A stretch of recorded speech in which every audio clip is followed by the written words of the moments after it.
Welcome aboard the Read Me a Story Dad podcast, where dreams take flight, laughter reigns supreme, and there's magic in every page.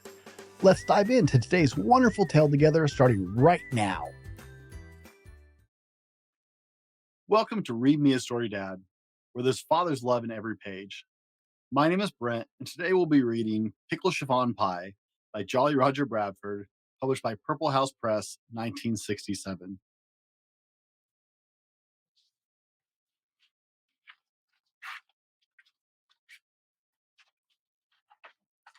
A long time ago, there was a fat little king who ruled over the land as far as he could see in every direction.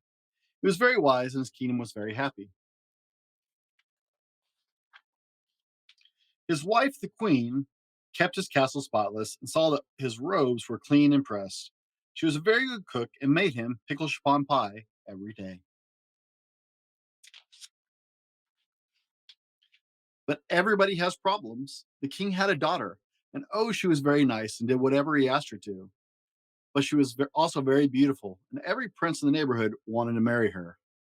Every day they came to the palace with flowers and gifts for her.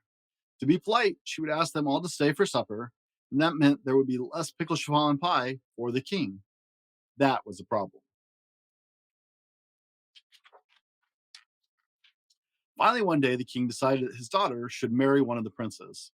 Then at least there would be fewer people at the dinner table each night. He called for the three nicest princes and told them they would be put to a test, and that the winner could marry the princess. The first prince, Musclebaum, was very strong and brave. The princess liked him because he was tall and had wavy hair and freckles. The second prince, Prince Wellred, was very smart.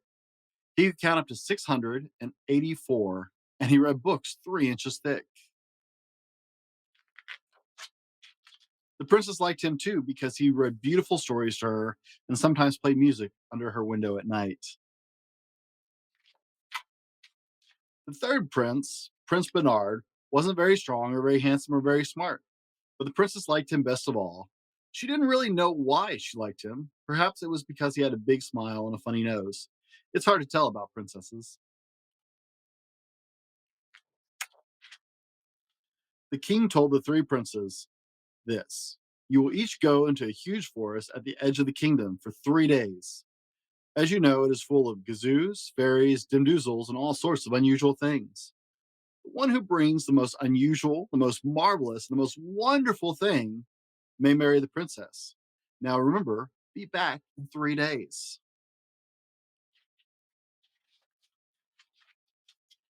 Musclebaum was delighted, being stronger and braver than the others. He thought he would surely win. With a shout, he jumped on his horse and galloped off in the direction of the forest. At first, he didn't see anything unusual, just a few small dragons, a troll peeking out of a tree, and a medium sized giant, usually the usual things one sees in a forest. But finally, looking behind a huge boulder, he did see something different: a green and blue dragon with 3 heads toasting marshmallows. Now, there's something you don't see every day, thought Prince Musclebaum. But I have 2 more days. I'll look a bit more. On the second day, he saw a four-wheeled dimdoozle with a pipe wearing glasses. Now, there's something different, thought Musclebaum. I've never seen a dimdoozle wearing glasses before, but I have 1 more day. I'll look a bit more. On the third day, he saw something really different: a huge lion juggling 6 cans of root beer soup. He was wearing a velvet vest and roller skates. "This must surely be the most wonderful thing in the whole forest," cried Prince Musclebaum. Bravely, he grabbed the lion's tail and started dragging him back towards the castle. Meanwhile, Prince Wellred was searching too. The first day, he spied a witch who could turn people into frogs, which really wasn't so special, except that she could do it with her eyes shut and one hand behind her back. Now, there's something you don't see every day, thought Wellred. I have 2 more days. I'll look a bit more. On the second day, he saw a 16-footed gazoo. They had a different kind of shoe on each foot. Now there's something different, thought Wellred. I've never seen a gazoo with more than 7 feet, but I have 1 more day left. I'll look a bit more. On the third day, he came upon something really different: a giant with a green beard playing chopsticks on two pianos. This must surely be the most wonderful thing in the forest, cried Prince Wellred. I've never heard that tune before. He cleverly told the giant what a fine piano player he was, and he talked him into going back to the castle to play for the king. Now let's not forget Prince Bernard. He was searching too. On the first day, he met an org so ugly that he scared the leaves right off the trees. Now there's something you don't see every day, thought Bernard. But he might frighten the princess, and if I brought him back, I'll have 2 more days. I'll look a bit more. Oh, sorry. On the second day, he discovered a tiny little house tucked behind a tree. He peeked in and saw that it was filled with mice, all busily painting the most wonderful pictures. Now there's something different, thought Bernard, but it really wouldn't be right to stop such a happy, hardworking little fellows right in the middle of their work. I have 1 more day. I'll look a bit more. On the third day, he saw something really different: a three-nosed snozzle with fuzzy ears, an orange polka dotted necktie, and was busy making pickle chiffon pie. This must surely be the most wonderful thing in the whole forest, he cried. I thought the queen was the only one who could make pickle chiffon pie.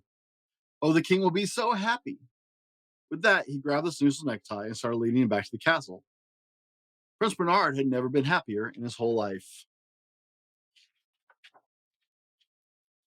It was hard work pulling a three-nosed snozzle through the forest, but Prince Bernard didn't mind. He was sure he would win the contest to marry the princess. But he wasn't quite so happy when he saw how sad the snoozle looked. Don't feel bad, said Bernard. You'll like living at the palace. It's much nicer than the dark old forest. And anyway, I have to take you back in order to marry the princess. Then Bernard noticed several tiny snoozles peering out from behind the trees. Why aren't they cute? He said. Are they your children? The three-nosed snozzle nodded, with big wet tears coming into his eyes. What will happen to them when you're gone? Do they have anyone to take care of them? The snozzle shook his head sadly. Prince Bernard sat down on a log to think. He thought of his love for the princess. He thought of the snozzle's love for his children. For a long time, it was very quiet and still in the forest. Finally, with a sigh, the prince let go of the snozzle's necktie and watched it scamper off. Then he turned and walked slowly toward the castle. His 3 days were up. When all the princes were called to appear before the king, King Musclebaum had a big smile on his face. He was sure he would win with the struggling lion. Well, Red was smiling too. He was just as sure he would win when the king heard the giant play his two pianos. Bernard hung his head sadly as he stood empty handed behind the others. The king was delighted with Musclebaum's lion. Wonderful, he cried, as the lion juggled 23 apples and a bottle of ketchup. And when Well-Red's giant played chopsticks on his two pianos, the king laughed and clapped his hands in delight. How wonderful, he cried, so unusual. Then he turned to Bernard and asked what you have brought back, he asked. And what have you brought back, he asked. Prince Bernard bowed low before the king, and he hoped no one noticed the tears in his eyes as he raised his head and said softly, Nothing, your majesty. He told of meeting the ugly orc who might have frightened the princess.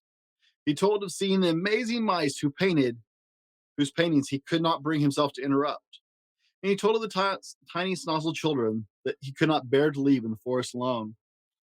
There was silence in the castle. No one spoke for a long time. Bernard wished that he could run and hide. Everyone was looking at him, all except the princess and the queen.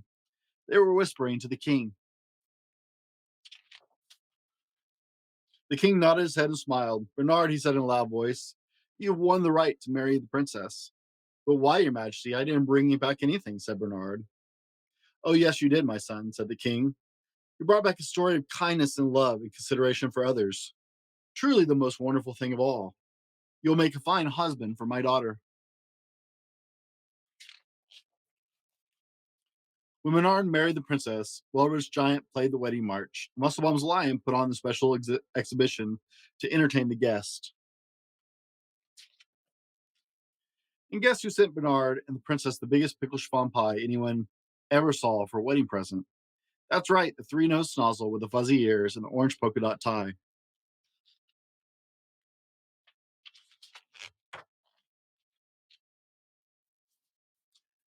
This book also comes with a bonus recipe for pickle chiffon pie in the front of it. I highly recommend it. I hope you've enjoyed Pickle Chiffon Pie by Jolly Roger Bradfield. It's actually one of my favorites. Remember, you're loved, you're extraordinary, you're more than enough.